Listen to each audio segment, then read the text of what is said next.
പ്രിയ ശ്രോതാക്കളെ, the story of the സയൻസിൻ്റെ 317 അധ്യായത്തിലേക്ക് ഏവർക്കും സ്വാഗതം. വിശുദ്ധ ജോണിന് ശേഷം രാജാവായിരുന്ന വിശുദ്ധ ഹെൻറി രണ്ടാമനെ കുറിച്ചാണ്. അധികാര പദവികൾ നിരവധിയായിരുന്നെങ്കിലും ക്രിസ്തുമതം പ്രചരിപ്പിക്കുന്നതിനും ദേവാലയങ്ങൾ പുനരുദ്ധരിക്കുവാനും ആശ്രമങ്ങൾ സ്ഥാപിക്കാനുമായി തന്നെ സമർപ്പിച്ച ഒരു രാജാവായിരുന്നു ഹെൻറി രണ്ടാമൻ. തൻ്റെ ജീവിതാവസാനം വരെ ഒരു മഹാനായ വിശുദ്ധന് വേണ്ട നന്മകൾ അദ്ദേഹം കാത്തു സൂക്ഷിച്ചു. തൻ്റെ ഭാര്യയായിരുന്ന കനിഗുണ്ടായോടൊപ്പം വിശുദ്ധനാണ് ബാംബെർഗ് രൂപത സ്ഥാപിച്ചത്. 1024 വിശുദ്ധൻ മരിച്ചപ്പോൾ വിശുദ്ധനെ അവിടുത്തെ കത്തീഡ്രലിലാണ് അടക്കം ചെയ്തത്.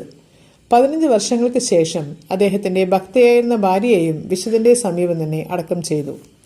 ബാവരിയയിലെ നാടുവാഴിയും ജർമ്മനിയിലെ രാജാവും റോമൻ ചക്രവർത്തിയുമായിരുന്നു വിശുദ്ധൻ. പക്ഷേ താൽക്കാലികമായ ഈ അധികാരങ്ങളിലൊന്നും സംതൃപ്തി വരാതെ അനശ്വരനായ രാജാവിനോടുള്ള പ്രാർത്ഥന വഴി നിത്യതയുടെ കിരീടം നേടുവാനാണ് വിശുദ്ധൻ ആഗ്രഹിച്ചത്. ഒരു ചക്രവർത്തി എന്ന നിലയിൽ ക്രിസ്തുമതം പ്രചരിപ്പിക്കുവാനായി വിശുദ്ധൻ വളരെയേറെ ഉത്സാഹത്തോടുകൂടി പരിശ്രമിച്ചു. അവിശ്വാസികളാൽ നശിപ്പിക്കപ്പെട്ട പല മഹാദേവാലയങ്ങളും വിശുദ്ധൻ പുനരുദ്ധരിക്കുകയും അവർക്ക് വേണ്ട സാമ്പത്തിക സഹായങ്ങളും ആവശ്യമായ ഭൂമിയും നൽകുകയും ചെയ്തു. ആശ്രമങ്ങളും മറ്റ് ഭക്തസ്ഥാപനങ്ങളും വിശുദ്ധൻ സ്ഥാപിക്കുകയും മറ്റുള്ളവയുടെ വരുമാനം വർദ്ധിപ്പിക്കുകയും ചെയ്തു.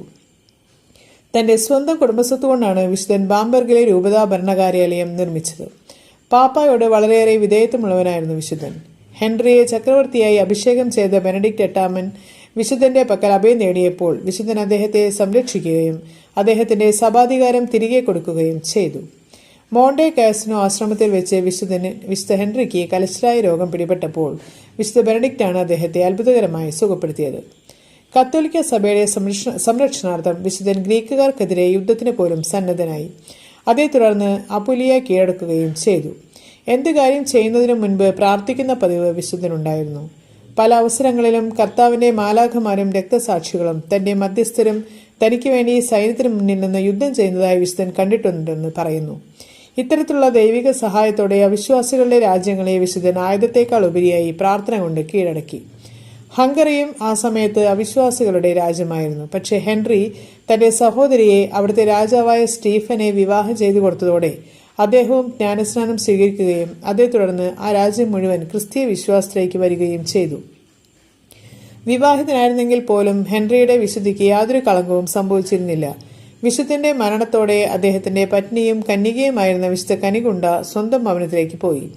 തന്റെ സാമ്രാജ്യത്തിന്റെ നേട്ടത്തിനും മഹത്വത്തിനും വേണ്ട എല്ലാ കാര്യങ്ങളും വളരെയേറെ ദീർഘവീക്ഷണത്തോടു കൂടി തന്നെ വിശുദ്ധൻ ചെയ്തു. ഗൗൾ, ഇറ്റലി, ജർമ്മനി തുടങ്ങിയ സ്ഥലങ്ങളിലെല്ലാം ക്രിസ്തുമതത്തോടുള്ള തന്റെ ഉദാരതയുടെ അടയാളങ്ങൾ അവശേഷിപ്പിക്കുകയും ചെയ്തു. അദ്ദേഹത്തിന്റെ വീരോചിതമായ നന്മയുടെ പരിമളം പരക്കെ പ്രചരിച്ചു. തന്റെ രാജകീയ പദവിയേക്കാൾ കൂടുതലായി തന്റെ വിശുദ്ധിയിലാണ് ഹെൻറി അറിയപ്പെടുന്നത്. അവസാനം വിശുദ്ധന്റെ പ്രവർത്തനങ്ങളുടെ പ്രതിഫലമായി സ്വർഗീയ രാജ്യമാകുന്ന സമ്മാനം നൽകുന്നതിനായി ദൈവം വിശുദ്ധനെ തിരികെ വിളിച്ചു. 1024 വിശുദ്ധൻ മരണപ്പെട്ടത്. ബാംബെർഗിലെ പീറ്റർ ആൻഡ് പോൾ ദേവാലയത്തിലാണ് വിശുദ്ധനെ അടക്കം ചെയ്തിരിക്കുന്നത്. ദൈവം തന്റെ ദാസനായ ഹെൻറിയെ നിരവധി അത്ഭുതങ്ങളാൽ മഹത്വപ്പെടുത്തി. അദ്ദേഹത്തിന്റെ ശവകുടീരത്തിൽ നിരവധി അത്ഭുത പ്രവർത്തനങ്ങൾ സംഭവിച്ചു. ഈ അത്ഭുതങ്ങളെല്ലാം തന്നെ പിൽക്കാലത്ത് തെളിയിക്കപ്പെടുകയും സാക്ഷ്യപ്പെടുത്തുകയും ചെയ്തിട്ടുണ്ട്. യൂജനിയൂസ് മൂന്നാമനാണ് ഹെൻറി രണ്ടാമനെ നാമം വിശുദ്ധരുടെ നാമാവലിയിൽ ചേർത്തത്. ഇനി നമുക്ക് ഇന്നത്തെ ചിന്താവിഷയം എന്താണെന്ന് ശ്രദ്ധിക്കാം. നാം കണ്ടുമുട്ടുന്ന ഓരോരുത്തരിൽ നിന്നും എന്തെങ്കിലുമൊക്കെ നമുക്ക് പഠിക്കാനുണ്ടാകും. എന്നാൽ പലരും ആ പേജുകൾ വെറുതെ മറിച്ചു കളയുകയാണ് ചെയ്യുന്നത്. ഏവർക്കും നന്ദി.